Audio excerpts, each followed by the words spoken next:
Out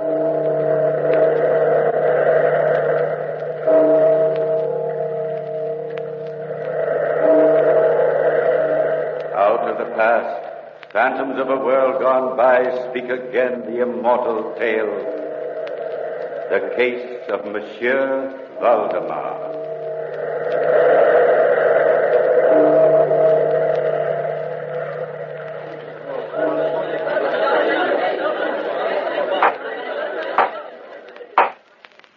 Dr. Froissart, you may proceed with your statement. Murder.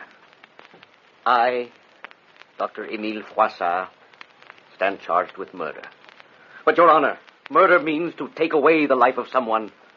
I did not take away the life of Marie Valdemar. I granted her life. Granted it from the depths of my knowledge of facts which previously were known only to God. But let me tell you my story. One night, about 8 months ago, I was sitting in my study when... Dr. Froissart, a visitor wishes to see you. Oh, I'm about to begin an experiment in self-hypnosis. I cannot be disturbed. Tell him to come some other time. Sir, I told him that, but he said it might be too late. Too late? I'm no longer a physician subject to the call of every glutton whose stomach repents his sins. He knows you are a physician, no boss, sir. He said he needs you to employ your powers of mesmerism. I wouldn't have bothered you, sir. But he seems so desperate. Mesmerism, eh? Yes, sir. I'll see him. Dr. Froissart will see you. Dr. Froissart, I'm Ernest Valdemar. I don't know how to thank you. My wife, my sweet wife Maria, lies desperately ill. I'm sure she will die. Monsieur Valdemar, you have gained entrance to my office by a trick. I cannot help your wife. My license to practice medicine has been taken away by pill peddlers who didn't have sufficient intelligence to understand my study of hypnotism. Take your case to one of them, Monsieur Valdemar, and permit me to go on with what they call my black art. Dr. Froissart, when I told your servant I wanted to employ your hypnotic powers, I meant it. Huh? I am acquainted with what your fellow physicians have done to you. You know? Yes, and I've heard your lectures on mesmerism many, many times. Oh, you like my lectures, eh? Oh, they were nothing. Wait till my new experiments are complete. But, Doctor, Please, we'll really hear something then. On the threshold of discovering the art of hypnotizing Yes, myself. But... You see, when a trance has been... Please, Dr. Froissart, some other time. I beg your pardon. My enthusiasm, I forgot myself. Please go on. My wife is at the point of death. You have a physician attending her? Yes, Dr. Bulow. Bulow? That dulwit. He headed a committee which revoked my license. A more hypocritical, bombastic blowhard I have never seen in all my life. Let me tell you. Oh, please forgive me. Go on. We've been married a short year, during most of which Maria has been ill. We have not even had time to skim the cream of our happiness when ill health overcame her. What is the nature of her illness? Dr. Bulow says that it's a rare type of incurable consumption. She lies abed, her beauty unabated, but under the surface her flesh is rotting away in decay and waste. I see. Tonight, perhaps tomorrow, she will breathe her last. Monsieur Valdemar, believe me, sir, I understand your desperation. But I cannot see how I can help you. By hypnotism, Dr. Froissart. Hypnotism? Yes, from the depths of my anguish, an idea came to me. In your lectures, you have stated that a person in a mesmeric trance is, how shall I say it, suspended, lifted out of the stream of life. Yes? His consciousness is not like that of an ordinary feeling mortal. I see. You mean that if your wife were put in a trance before she died... She would go on living, exactly. She would be beyond the reach of death. Extraordinary. Monsieur Valdemar, you have leaped the last step in the logic of mesmerism. It is the thing for which I have been groping blindly in my studies. You'll do it, then. Well, the idea intrigues me. It has never been tried, but I need time to think. But, Dr. Froissart, there is no time. Maria may be gone before we can attempt to save her. Very well, then I'll do it. God bless you, sir. But there is one condition. For my own protection, her doctor must be in attendance. Bulow? Yes. Otherwise, if the experiment should fail, I will be placed in jeopardy. I might be accused of unlawful practice. But at this time of night, how can we gain his consent? We must induce him to attend. Otherwise, I cannot risk the experiment. My carriage is outside. Good. We will go to see my friend, Dr. Bulow. Thank you. Oh, thank you, Doctor. Come. We must hurry. Froissart, I tell you, you are overreaching yourself. Bulow, you have thrown me out of the profession. You have deprived me of my right to earn a living. Very well, I'll not hold that against you. Oh, that's quite gracious of you. Please, gentlemen, my wife. That's right, Bulow. This issue is Monsieur Valdemar's wife, not my pride, not your medical orthodoxy. I do not presume to tell you whether to make your worthless pills out of bread or out of sugar. Well, I should hope not, Hugh. Well, then, please don't presume to tell me how to practice my art. Art? Sheer bunkum. Perhaps it is. But I am willing to put it to the test. I approach this experiment with an open mind. Monsieur Valdemar's wife lies abed, dying. Monsieur Valdemar loves her, wants her to live. You shrug your shoulders and say, poor fellow, it is hopeless. Well, it is. If you remembered any of the medicine you learned, you'd agree. I say it is not hopeless. He wants his wife. I'm willing to try to save her. God bless you, sir. No, Monsieur Valdemar, God will not bless him. The first thing a physician learns is that there comes a time in the course of an illness when it is sacrilege to stand between man and his maker. Bulow, please do not dress up your lack of medical knowledge in the cloak of a sermon. I tell you, sermon or not, no mortal person can meddle in matters of life and death without meeting the consequences. As Madame Valdemar's physician, I cannot sanction this blasphemous experiment. Well, Monsieur Valdemar, there is your answer. I'm sorry. But to proceed without Dr. Bulow would only be putting my head in a noose. Dr. Bulow, I have held my tongue, but I can no longer be silent. I have given to your care the most precious thing I own, my wife. Monsieur Valdemar, are you suggesting that I have not performed my duty? No, Dr. Bulow, I'm not, at least not until now. As long as you were willing to try anything your knowledge and experience suggested, I've been patient. But I cannot bear to let Maria slip away from me without attempting to save her. What more can I do? Come to my wife's bedside. Oh, it's madness. Dr. Bulow, I have hesitated to say this. But if you do not come at my request to attend my wife, I shall spend the rest of my days reviling you to the people of this town. A doctor who is unwilling to come to the deathbed of his own patient, no matter what the circumstances, will not find himself welcome in the house of the sick.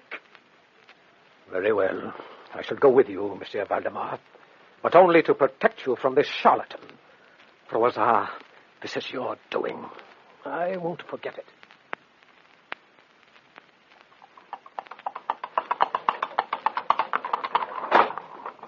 The light is on in my wife's chamber.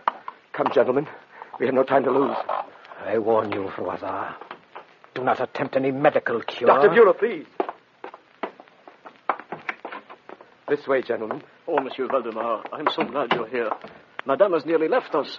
Twice she called your name and cried, I'm going, Ernest. I'm going. May God preserve her. In here, Dr. Froissart.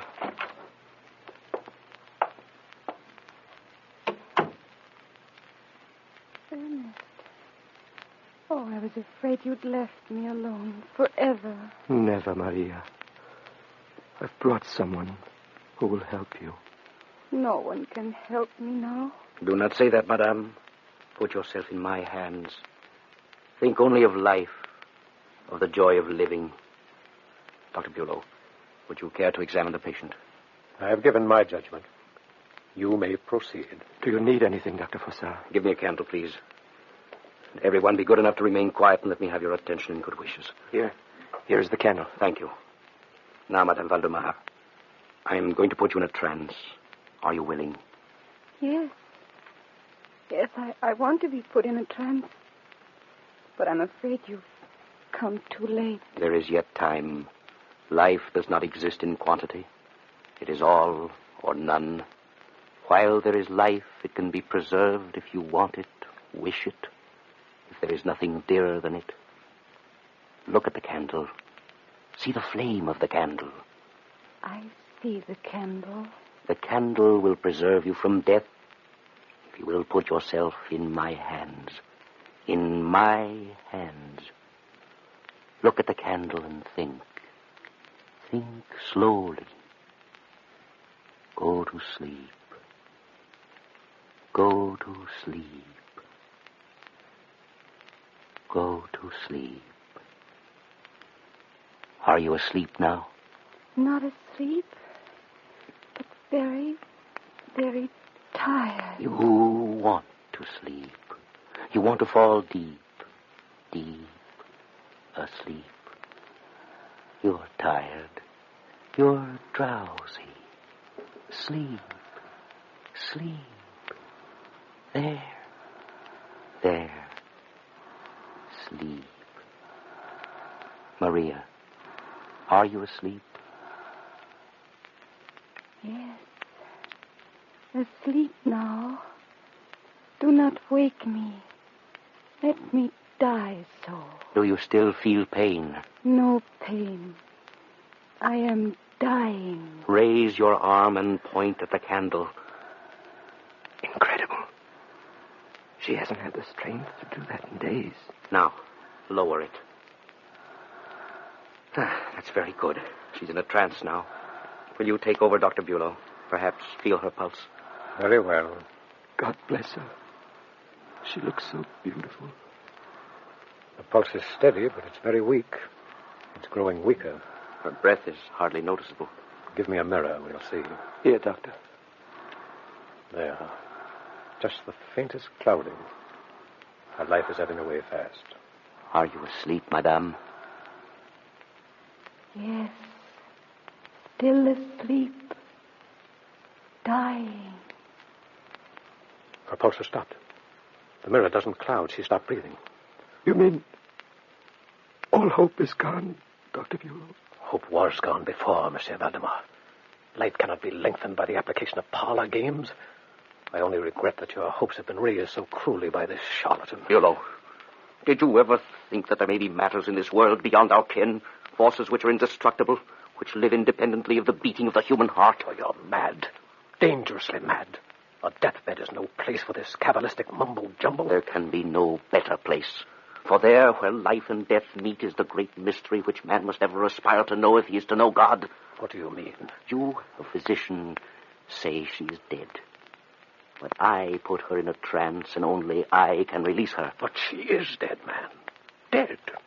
There's nothing beyond death. I put her in a trance, I say, and only I can release her. It's blasphemy. Sheer blasphemy. Call it what you will. I care not for names, but watch. And watch carefully. Listen. Maria, are you still asleep? Yes. No. I have been sleeping. But now, I am dead.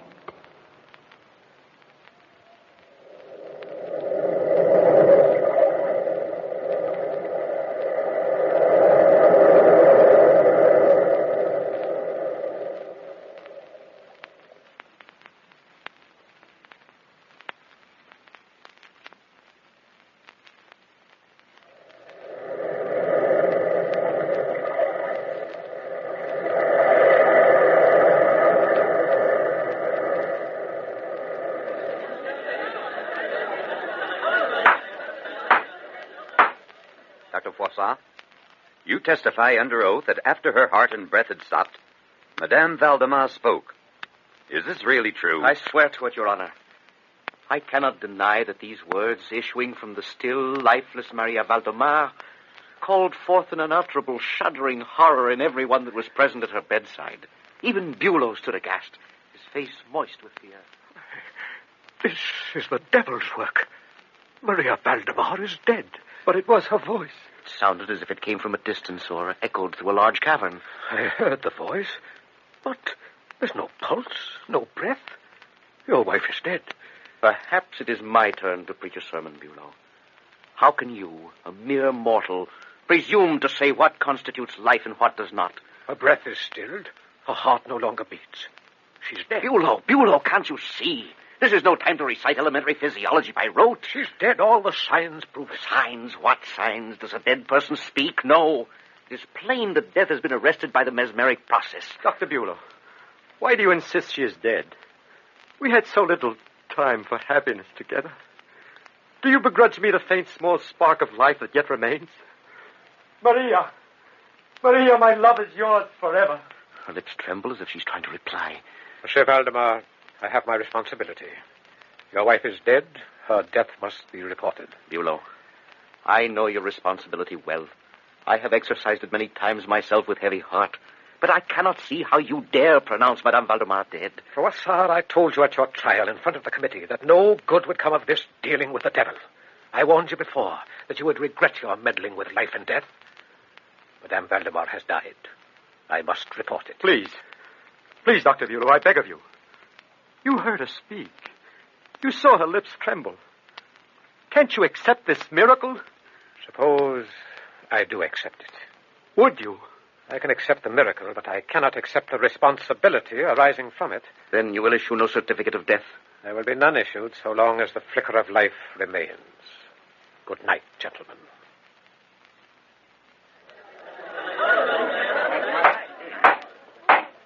Proceed, Dr. Froissart. The months rolled by. Monsieur Valdemar overwhelmed me with his gratitude for the prolonging of his wife's life. Madame Valdemar remained in the same condition. Her heartbeat and breath continued absent, but her skin, though cold and lacking blood, neither shriveled nor decayed. Her lips still responded to questions put to her with the slightest quiver. But there were no other evidences of life. Monsieur Valdemar derived much comfort from the presence of his wife and became my devoted pupil. Ernest, what brings you here today? To see you, and perhaps ask you a few troublesome questions. We'll save the trouble for last. No, Emil. My mind is ill at ease. Nonsense, Ernest. Listen, I have been making great progress lately with my new studies. Oh, yes? Yes, indeed. I've been practicing self-hypnosis. Really? There's no limit to the possibilities of mesmerism. When I can completely grasp the art of hypnotizing myself, perhaps then I will have come close to my goal. Don't you see? A man can be released from a trance only by the person who put him into it. Now, if I should put myself in a trance, Oh, Ernest, you're not even listening. Emil, I'm troubled. Sorely troubled. Your wife remains the same. Yes, but... Bulow has been to see her. Yes, as usual. He agrees that there is no change. Yes. Look, Emil. When I came to you 7 months ago in desperation, you did what I asked you to do. Whatever is the matter with you today, Valdemar? I'm beginning to realize the horror of my situation. My dear fellow, it's just that it's new, perhaps strange. But when mesmeric science becomes better known, you will feel more at ease. This is not just the mood of the moment. I've felt it growing for some time. You've been listening to Bulow's prattle. No, Froissart. It was not Bulow who made my Maria appear to me in a vision. Her arms fettered with heavy chains. A piteous, pleading look on her face. This is hallucination, not science. Was it hallucination when she cried out, "Ernest, my beloved, for the sake of God, if you love me, release me. I'm neither on earth nor in heaven." Again, hallucination. You're giving your imagination free rein. Maria is still with you. This is not Maria. Not my Maria. I saved all the life that was in her. You did. And I thought it would be enough. But as day after day goes by, as night follows upon night, I come more and more to the conviction that this is not she. The real Maria lives in my brain, in my heart, and in the love I bear her memory. Not in this corpse with the trembling lip. Froissart, can't you understand? I'm living in a tomb with the body of a stranger. Valdemar, what would you have me do? Release her from the trance. Come, Valdemar. Come, there's no need to be hysterical. The trance has lasted a mere 7 months. Give me a year. That is not much to ask. I shall be mad or dead before the year is out. You must release her from the trance. Remember, Ernest, I cannot tell what will happen. Whatever happens, at least it will be God's will. Very well. For you, Ernest, for you as my pupil and my friend, I shall try to release Maria tonight.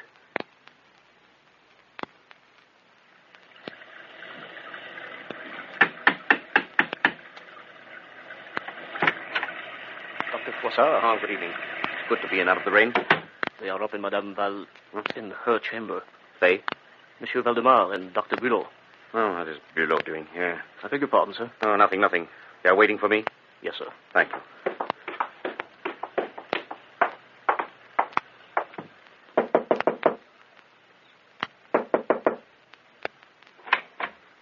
Come in, Froissart.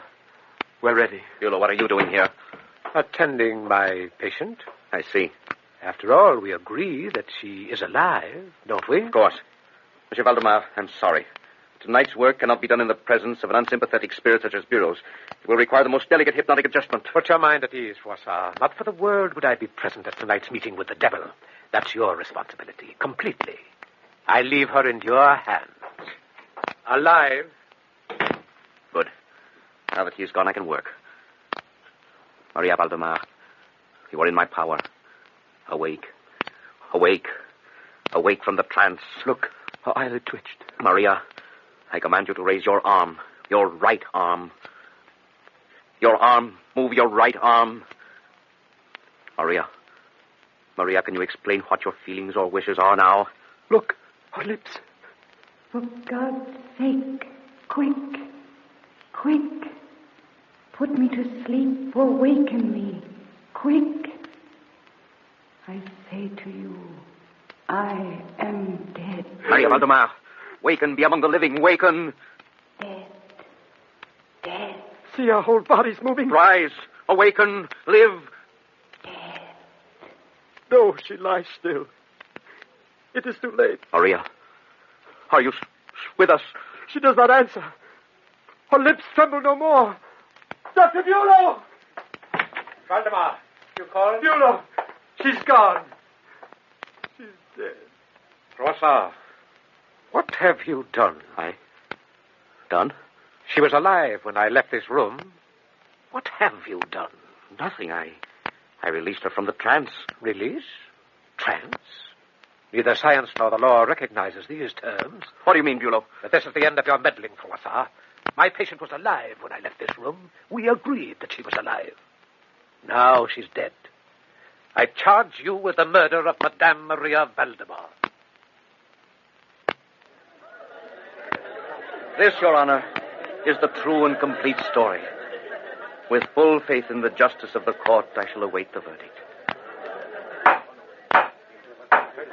Emile Froissart, you have been tried fairly before this court, and you have been judged guilty of the murder of Maria Valdemar. It is now my duty to pronounce sentence.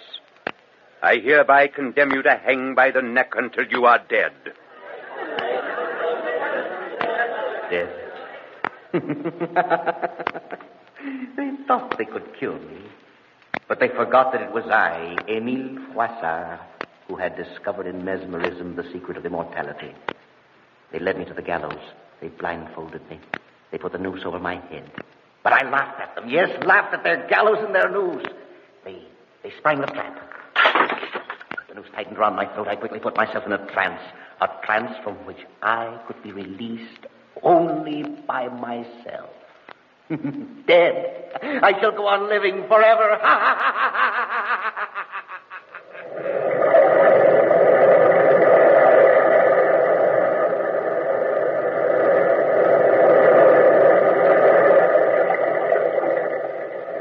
From the time-worn pages of the past, we have brought you the immortal tale, the case of Monsieur Valdemar. Bellkeeper, toll the bell.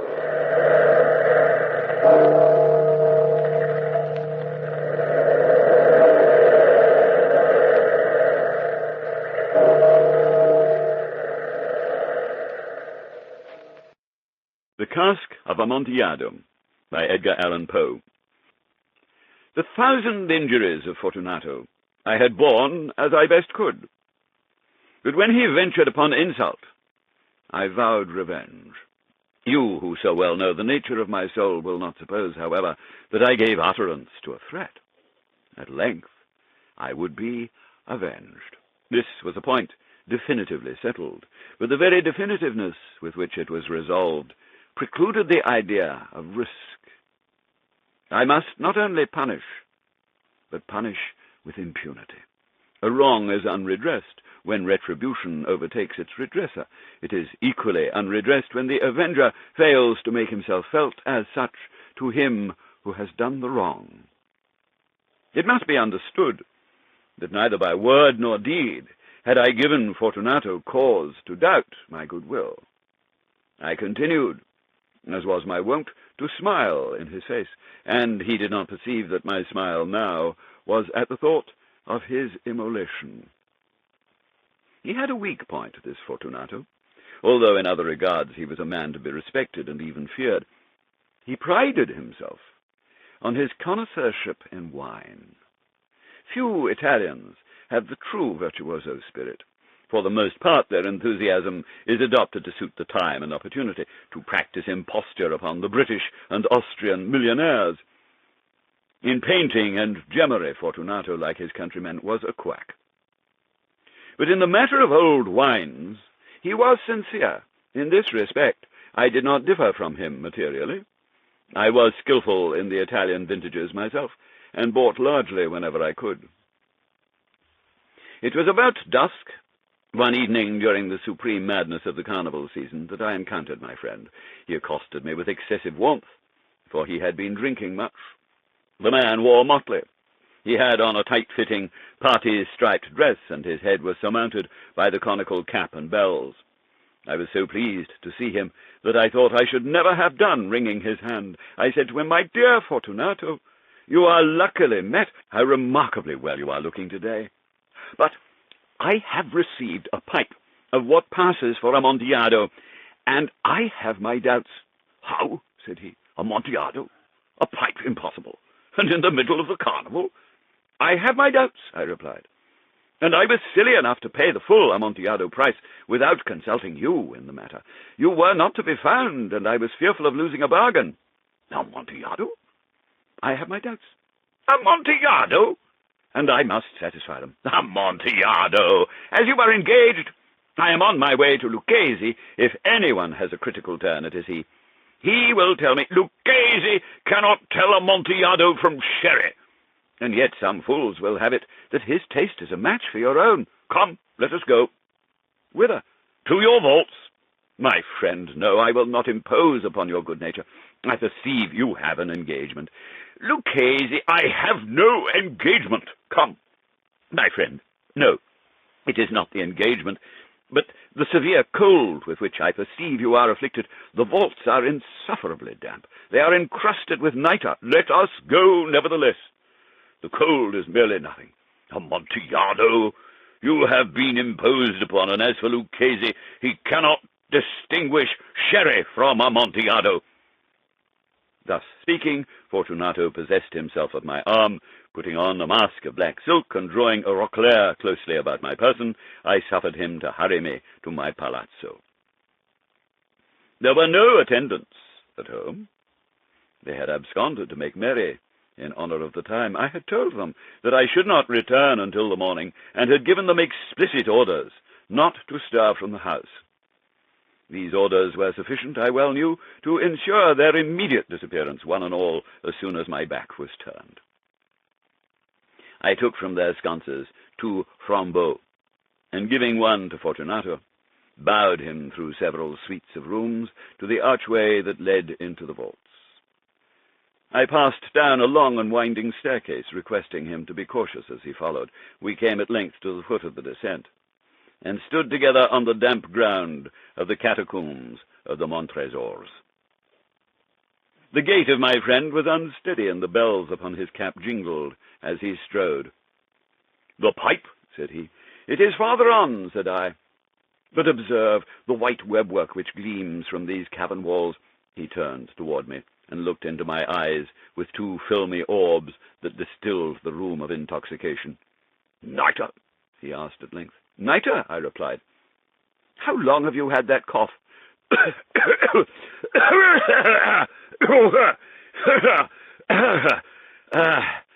My poor friend found it impossible to reply for many minutes. "It is nothing," he said at last. "Come," I said with decision. "We will go back. Your health is precious. You are rich, respected, admired, beloved. You are happy, as once I was. You are a man to be missed. For me it is no matter. We will go back. You will be ill, and I cannot be responsible. Besides, there is Lucchesi." "Enough," he said. "The cough is a mere nothing. It will not kill me. I shall not die of a cough." True, I replied. "And, indeed, I had no intention of alarming you unnecessarily, but you should use all proper caution. A draught of this Medoc will defend us from the damps." Here I knocked off the neck of a bottle, which I drew from a long row of its fellows that lay upon the mould. "Drink," I said, presenting him the wine. He raised it to his lips with a leer. He paused and nodded to me familiarly, while his bells jingled. "I drink," he said, "to the buried that repose around us."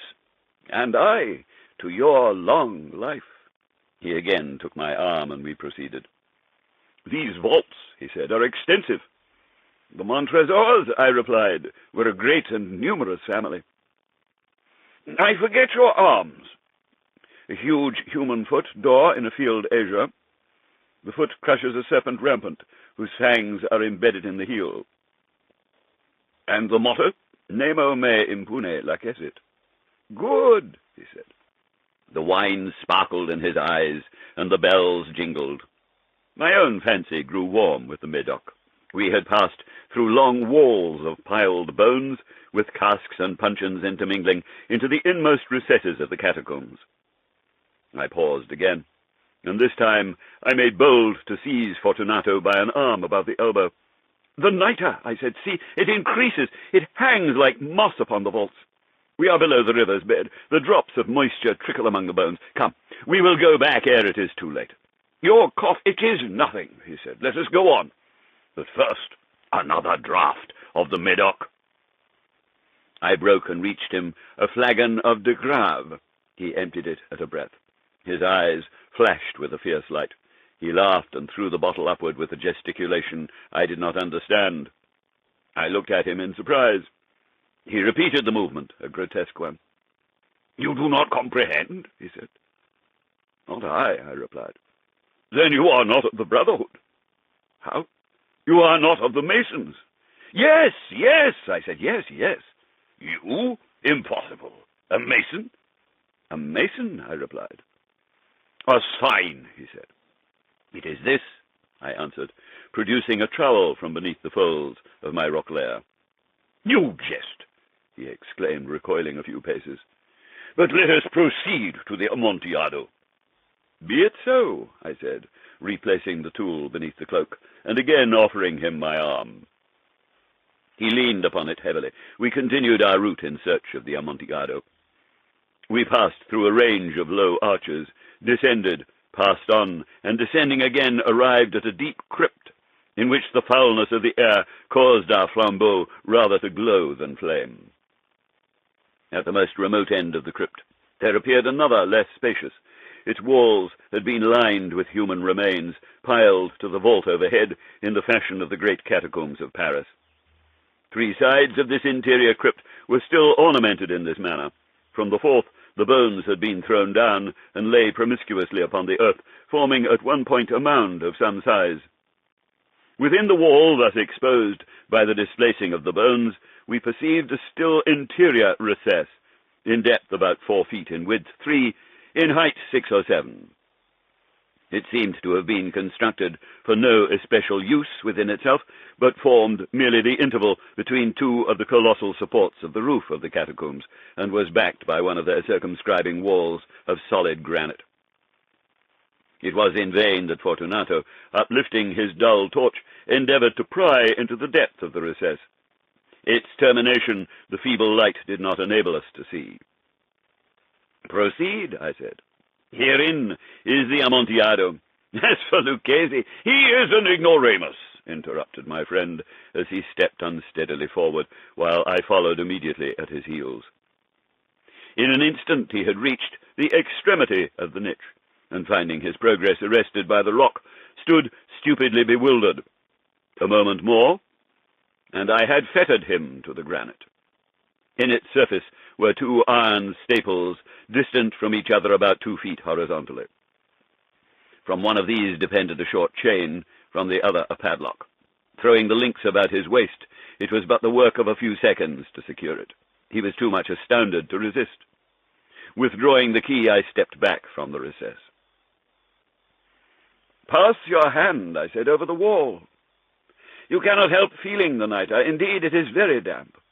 Once more let me implore you to return. No? Then I must positively leave you, but I must first render you all the little attentions in my power." "The Amontillado!" ejaculated my friend, not yet recovered from his astonishment. "True," I replied. "The Amontillado." As I said these words, I busied myself among the pile of bones of which I have before spoken. Throwing them aside, I soon uncovered a quantity of building stone and mortar. With these materials, and with the aid of my trowel, I began vigorously to wall up the entrance of the niche. I had scarcely laid the first tier of the masonry when I discovered that the intoxication of Fortunato had in a great measure worn off. The earliest indication I had of this was a low moaning cry from the depth of the recess. It was not the cry of a drunken man. There was then a long and obstinate silence. I laid the second tier, and the third, and the fourth. And then I heard the furious vibrations of the chain. The noise lasted for several minutes, during which, that I might hearken to it with the more satisfaction, I ceased my labors and sat down upon the bones. When at last the clanking subsided, I resumed the trowel and finished without interruption the fifth, the sixth, and the seventh tier. The wall was now nearly upon a level with my breast. I again paused, and holding the flambeau over the mason-work, threw a few feeble rays upon the figure within. A succession of loud and shrill screams, bursting suddenly from the throat of the chained form, seemed to thrust me violently back. For a brief moment I hesitated. I trembled. Unsheathing my rapier, I began to grope with it about the recess, but the thought of an instant reassured me. I placed my hand upon the solid fabric of the catacombs and felt satisfied. I reapproached the wall. I replied to the yells of him who clamored. I re-echoed, I aided, I surpassed them in volume and in strength. I did this, and the clamorer grew still. It was now midnight, and my task was drawing to a close. I had completed the 8th, the 9th, and the 10th tier. I had finished a portion of the last and the 11th. There remained but a single stone to be fitted and plastered in. I struggled with its weight. I placed it partially in its destined position. But now there came from out the niche a low laugh that erected the hairs upon my head. It was succeeded by a sad voice, which I had difficulty in recognizing as that of the noble Fortunato. The voice said, "A very good joke indeed, an excellent jest. We will have many a rich laugh about it at the palazzo, over our wine. The Amontillado," I said. "Yes, the Amontillado. But is it not getting late? Will not they be awaiting us at the palazzo, the Lady Fortunato and the rest? Let us be gone." "Yes," I said, "let us be gone." "For the love of God, Montresor." "Yes," I said, "for the love of God." But to these words I hearkened in vain for a reply. I grew impatient. I called aloud, "Fortunato!" No answer. I called again, "Fortunato!" No answer still. I thrust a torch through the remaining aperture and let it fall within. There came forth in return only a jingling of the bells. My heart grew sick on account of the dampness of the catacombs. I hastened to make an end of my labor. I forced the last stone into its position. I plastered it up. Against the new masonry, I re-erected the old rampart of bones. For the half of a century, no mortal has disturbed them. In pace requiescat. Voices out of the fog, out of the night, out of the mystery of yesterday, bring back a world gone by. Listen to the weird circle.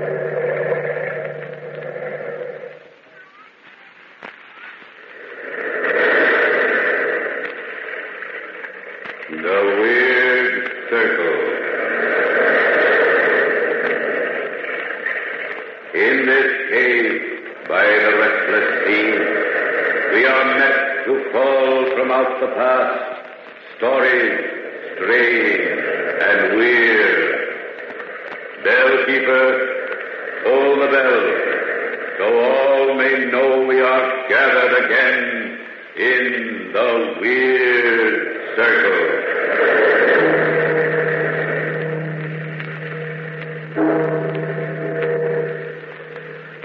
Tonight, the Ogden's Playhouse brings you another Weird Circle story by one of your favorite writers, Edgar Allan Poe. The Cask of Amontillado is the story of a man's desire for revenge. The story of man's desire for smoking satisfaction when rolling his own cigarettes invariably leads the smoker to Ogden's Fine Cut, the tobacco that's famous for its uniform high quality. Try Ogden's. It's a top-notch cigarette tobacco on all counts. You'll find Ogden's easy to roll, delightful to smoke. Yes, easy to roll, delightful to smoke. And now, The Cask of Amontillado by Edgar Allan Poe.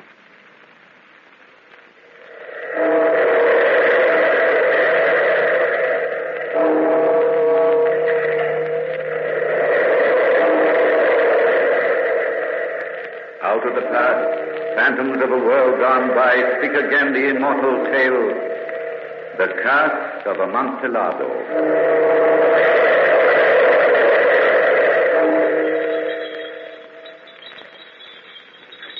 Bells. Jester's bells. For 40 years I've lived with the sound of those bells. Fool's bells. Jester's bells. They call me rich old Angelo Montresor. Envy me my palazzo and my well-stocked wine cellars, my vast estates and honored reputation. Little do they know that all I possess is dust and ashes, for I am a man who longs for death.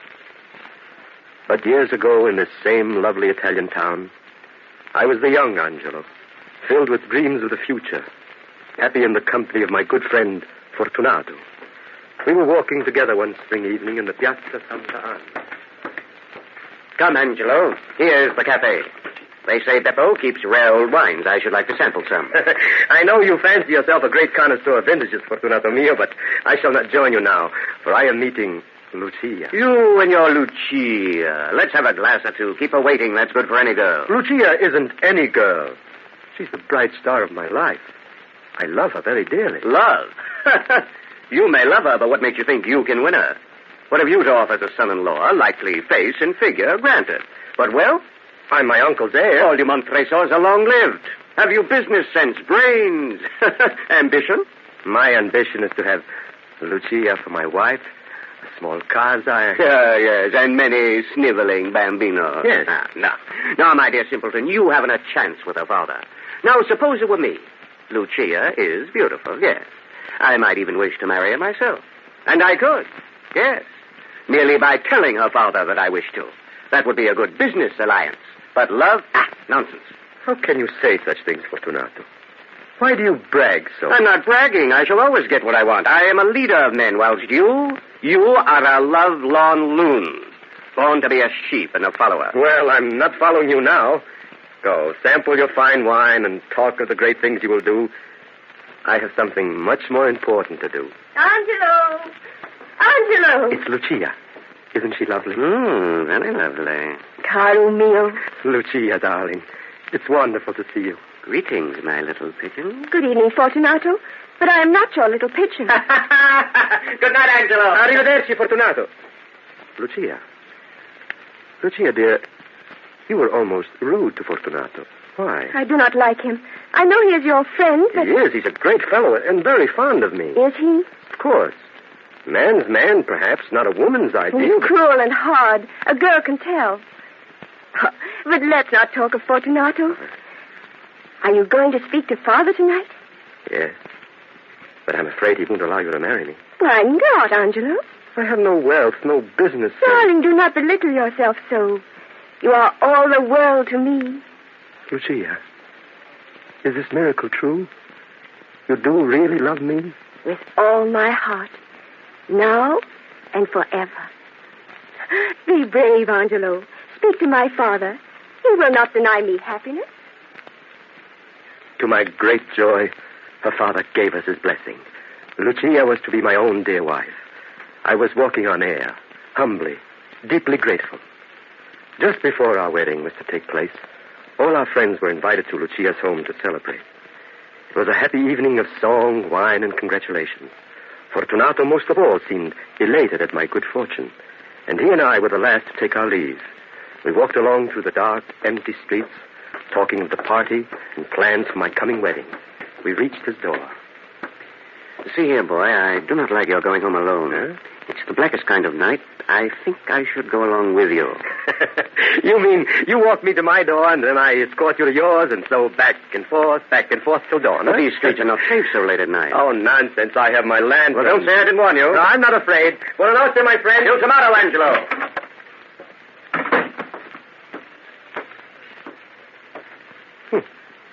That's funny. Fortunato's worrying over me. It is pretty dark. What's that? I keep imagining I hear things. Someone is following me. Who's there? That's him. Grab him. What do you want? Oh, you fool, Rufio. Don't let this lantern shine in your face like that. Smash it. Help! Help! I've got it. Get that help! Keep him quiet, Rufio. But don't kill him. They don't pay for corpses. Just a gentle tap. As limp as a rag in my arm. Now, take his feet and hurry. We must get away from here. I regained my senses and awoke to a misery of mental and physical anguish. I had no way of knowing where I was. The hot sun was beating down as I lay with other human wretches in the scuppers of a filthy ship. Running through my aching head was the name Rufio, and the picture of that scarred, cruel face glaring in the last glow of my lantern. I had been sold into slavery. I, Angelo Montresor, lashed and beaten on endless marches over burning sands, and on into the barren mountains, where in our misery and pain we were put to hard labor in the stone quarries. I'll not forget those endless years. The ache in my heart for my beloved Lucia, my longing for my native land, and above all, the haunting hate I bore for the man Rufio. I swore I'd find him, if not on this earth, then in an even worse hell than the one to which he had condemned me. And then one day, a miracle happened. I escaped. Starving and nearly dead from exhaustion, I reached a small seacoast village. There I begged crusts. Yes, begged in the streets for soldi to buy my passage on some vessel bound for Italy. See here, my son. Look up here. Allah! Arms! Arms for the love of... Let me look at you. Benedetto Cielo. My language. My native tongue. As I thought. Your skin is dark enough and you're filthy as any beggar. But those eyes of yours tell me that once you had another god than Allah. Come, man, speak. Are you not a countryman of mine? Si, signore. And I hope to return to my homeland as I hope for heaven. You are not fleeing justice? I'm seeking justice for the foulest treachery. Now, let that wait. You can tell me your story later. My ship is about to weigh anchor, and if you'd like to come along... Like to? May the saints bless you. But I have no money to pay with. Oh, don't let that worry you. After a bit of food and rest, I'll let you work your passage home. As a free man, I sailed for home, stepped ashore on the soil of my beloved country, and walked eagerly into the town where I was born. I longed to seek out Lucia, but I was ashamed of the sailor's clothes I wore, so I hurried to my old friend Fortunato's to borrow something suitable. Is Signor Fortunato at home? No, sir. Only the Signora is in. His wife? Si, signor. Good old Fortunato married? Why, this is wonderful news. My compliments to your mistress, and say that a very old friend of her husband begs an interview. Madame is not well. Oh. But I shall ask if she will see you. Come in, signor. Thank you. I shall wait here. Signora! I've heard every word, Anna. Leave us. Quickly. Angelo. Angelo. Lucia. Angelo, my love. Oh, is it really you? Let me touch you. Let me look at your dear face. Oh, my Lucia. Oh. How I've longed to hold you close in my arms. But now you and Fortunato... Angelo, it was my father's wish that I marry Fortunato. When they told me that you were dead, I died, too. I became a thing with no heart, without any will. Oh, Lucia. Fortunato was your friend. I thought it would bring you nearer because we could talk of you. But he has never allowed me to mention your name. Oh, Angelo, he is so cruel. Fortunato? Cruel to you? Oh, my darling. What shall we do? I love you so. And I have loved only you. And always shall. But, Angelo, there's something I must beg of you. Implore you to do. Lucia, beloved, what is it? When Fortunato comes, if he seems rude to me, say nothing. Do nothing. It would only make him more cruel. Oh, there he is. He must not know that I told you. Act, Angelo. Act for my sake. We must seem carefree and gay. Carefree and gay. Fortunato, come in here. A miracle has happened. Why, hurry, see. Here is a long-lost friend. What are you babbling about? Who is this? Dio Possenti, Angelo.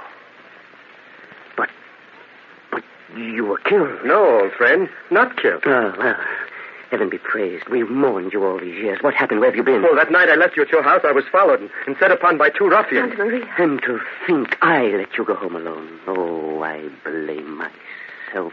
Have you any suspicion? Suspicion? Yes. Absolutely none. Through all the years of torture, I try to think, who did this to me?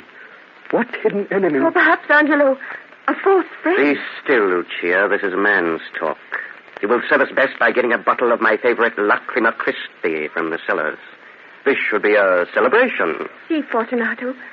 So I do not know one bottle from another. She has a fear my wine cellars hates to go down there. Ah, what an escape you had, Angelo. From matrimony, I mean. Were you surprised to learn I had wed your Lucia? Why, I thought you scoffed at love. So I do. Marriage of convenience, uniting of two fortunes. Lucia's a very lucky woman. I'm a rich man. Yes. Lucia is very lucky. Here she comes. We'll see if we're lucky. Well, sweet pigeon, what have you brought us to drink? Ah, sapristi, I thought so. You've as much knowledge of wine as a donkey. Vino Rosso. Fortunato.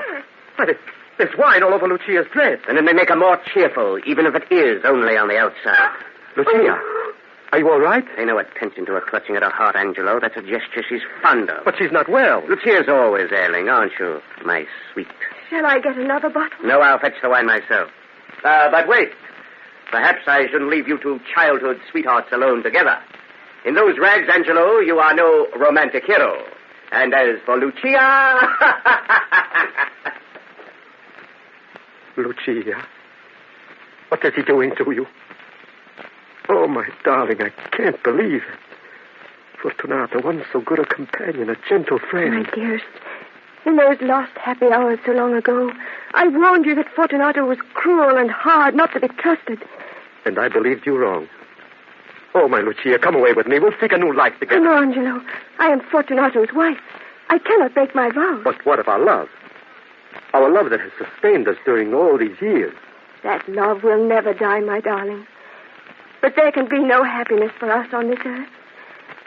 Our love can be a love fulfilled only after death. Oh, Angelo. Angelo.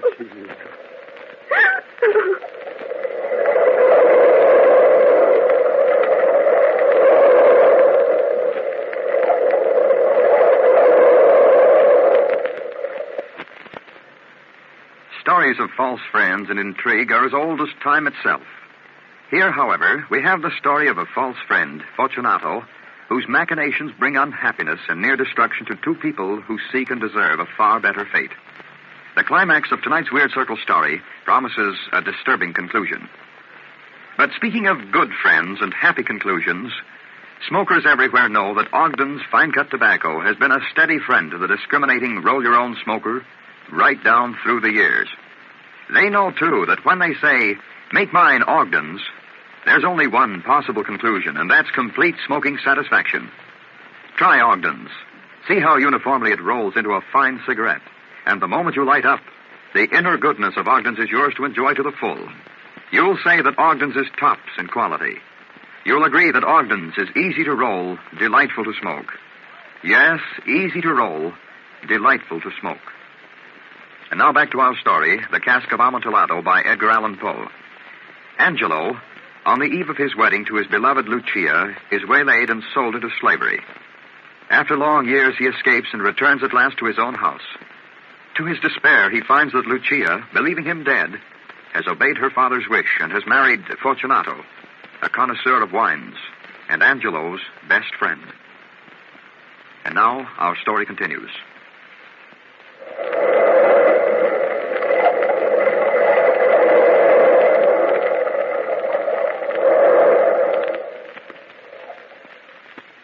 I hardly know how I left Fortunato's house that day, nor remember how I took up my lonely life. My uncle had died, and I was now the owner of the Montresor fortunes. Months passed. Fortunato and I met, of course. I was unable to understand his treatment of Lucia, but I didn't blame him for my tragedy. He had thought me dead. Seeking forgetfulness, I often wandered to the waterfront. The wretched hovels were usually silent and dark. But one night I saw a glimmer of light and heard angry voices. I was about to pass by when I heard a familiar voice. I paid you to kill him for you dog, and in order to gain more money, you sold him into slavery. How dare you? Signor Fortunato, that meant death, a slow death. Well, he didn't die. Angelo Montresor is home and alive, and you must do your work again. Oh? So you have come to pay me more gold for a second killing? Yes. Signor Fortunato, I hate shedding blood, but I do love money. You are a rich man. Surely you don't wish Montresor to learn of your friendly efforts? Blackmail, eh? Persuasion. For my silence, 1,000 lira? 1,000... Death! Take that! For your silence. I couldn't move or cry out. I hardly breathed. I saw my old friend Fortunato sling from that wretched hovel, a liar, a murderer, a Judas. I had to think. I would have vengeance, that was certain. But I must run no risk of being found out. Above all, Lucia must not be involved. She must not learn of her husband's treachery. I began to lay my plans, but vowed that neither by word or deed would I cause Fortunato to doubt my goodwill. This resolve was soon put to the test. It was carnival time. I came to face with Fortunato. The man wore motley, and on his head a pointed jester's cap with bells. Gaily costumed girls followed him. La saluto, Angelo. Well met. My dear Fortunato, how remarkably well you look. Don't I? A connoisseur of beauty as well as of wine. But come along, let's have a bottle right now. I'd love to, but I'm not in costume. Well, get yourself one. This is carnival. Meet me at the cafe and we'll make a night of it. Perhaps I will. All right, see you later. Then I'll wait for you. Don't fail me. Signor Angelo, I thought I'd never find you in this crowd. Anna, what brings you? Madonna Lucia is dying. No. Oh, no. Father Luigi is with her. Hurry, Signor. She is calling for you. You have come in time, my son. She has not long to live. Where is she, Father? In here, my son. She awaits you. Angelo, beloved. You have come. My own dearest love. Yes. Your own. Forever. I've always belonged to you. Never to Fortunato. Oh, beware of him, Angelo mio. He taunted me cruelly today. Boasted that it was he who had paid to have you murdered. I know, Lucia mia. Don't try to talk. I know it all. Just lie here in my arms and remember our great love. There. But Angelo, I beg you, do nothing against Fortunato. It would only bring harm to you. Beloved, nothing matters but you. Angelo, kiss me. Our last. Addio. My love. Lucia. Lucia. Addio.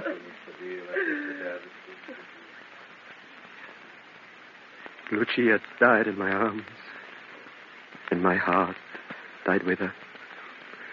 But my mind was keen. At last I was determined that the plan I had made would be carried out. Now, tonight, the carnival was at the height of its madness, and I knew where to find Fortunato. Providing myself with a mask and domino to avoid recognition, I pushed my way through the revelers. Fortunato! Fortunato! Who called? It is I, Angelo. I didn't know you in that gay disguise. What's the secret? Where can I find Lucchese? Lucchese, why? Well, some time ago I ordered a cask of Amontillado. That nectar of the gods. And when I got home just now, I found it had been delivered. You jest. In the middle of the carnival? Yes. And I was silly enough to pay the full Amontillado price. I was afraid of losing a bargain. Lucchese cannot tell Amontillado from Chianti. I am the man to tell you whether you've a bargain or not. Where is this precious cask? In the dungeons of my house. My secret cellar. In the secret cellars, then. Lead on. You're making me thirsty. Oh, no, my friend, no. I can't impose on you. Now, look here. Nonsense. Come. No, Fortunato, be sensible. You have a severe cold, and remember, my vaults are damp. My cold? Amontillado. That will cure my cough. Let me judge it for you. Come. Taking 2 torches from the wall, I gave one to Fortunato and bowed him through suites of rooms to the archway leading to the vaults. Down long, winding stairs, we stood at length on the wet earth of the Montresor catacombs. Fortunato's step was a bit unsteady, for he had tasted much wine, and his bells jingled as he walked. The cask. Where is this cask? Oh, much further on, beyond these newer coffins. Oh, it's cold here. We'd best go back. Your health is precious, and you are a man of importance. I cannot be responsible for your illness. Enough. I shall not die of a cough. True. I do not mean that you should. But stop a moment. Here in these bins is wine. A drink of this Chateau Lafitte will drive out the damp. Here you are. Break off the neck and warm yourself. Fair Bacco. A cheerful spot for a drink with all these coffins and bones, eh? I drink to the buried that repose around us. And I drink with you to your long life. These vaults of yours are enormous. Yes. We're below the riverbed now. Beyond these casks and coffins are the inmost recesses of the catacombs. I can wait no longer. Where is this Amontillado? In there. Through that grill door, an iron door. Looks like a dungeon. So it is. It's the dungeon where the old Montresors kept their precious captives, and where now I keep my most precious vintages. I can hardly see my torch burn so dimly. Oh, that's just because the air is foul in here. But look, there's the great cask. I'll hold your torch. There. Here's a flagon. Go in and sample it to your heart's content. At last, the Amontillado. I have not tasted it in years.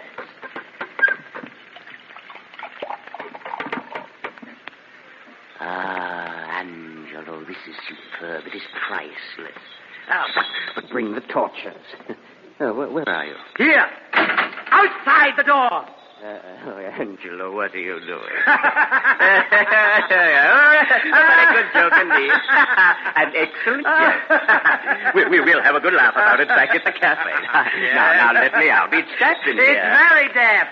Feel the niter on the wall. Open that door. I wish to return to the carnival. The carnival is ended for you. Besides, you promised to give me your opinion of my Amontillado. So let me out of here. The door is solid iron. You'll only hurt your hand. Angelo, open this door. I say open it this moment. And I say no. This is my moment. My time of revenge. Revenge? For the love of heaven, Montresor, don't leave me here. Mercy. Had you mercy when you stabbed Rufio? Montresor, the damned, the dog, have pity. Had you pity when you paid to have me murdered? Angelo, save me. Don't leave me here. Pity for Lucia's sake. Silence. Don't mention her sainted name. But I'll die like Yes, Fortunato, you'll die. And none but the rats will ever find you here. I leave you with the bones of my ancestors. Angelo! Come back! Don't leave me! Angelo!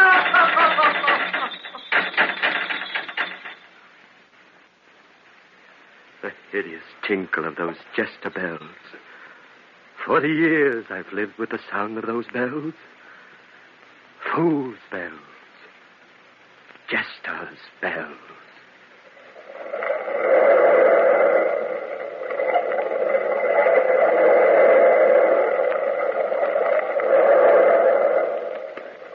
From the time-worn pages of the past, we have brought you the immortal tale, A Cask of Amontillado.